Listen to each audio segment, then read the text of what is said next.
অনেক শিল্পী আজকে সামনে এবং অনেক ডিরেক্টর এবং আমি বলবো আমাদের বাংলার ছবির কমান্ডো হিরো আমিন খান ভাই, তারপরে বাংলাদেশের অনেক জনপ্রিয় হিরো আমাদের অমর সানি ভাই, আর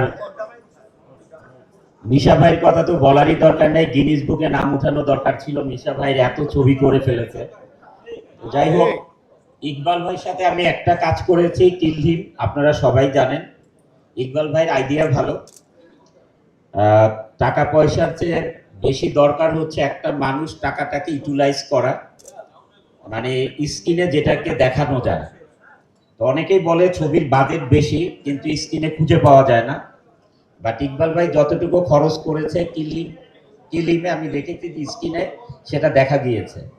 তা আমি জানি গুলশানের চামেলি নামটা এই যুগের সাথে একদম, আমি বলবো এখনকার যে পরিবেশ আমাদের, এই গুলশান নিয়ে অনেক অনেক ভিডিও দেখি আমরা ইউটিউবে, ফেসবুকে।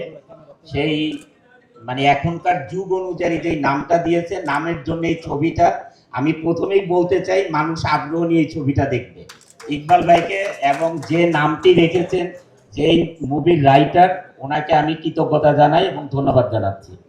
এবং আর এইখানে যারা এই ছবিতে অ্যাক্টিং করবেন, সিনেমা হলে যদি এসে টিকিট কেটে দেখেও যায় তাও টিকিটের পয়সা উঠে যাবে।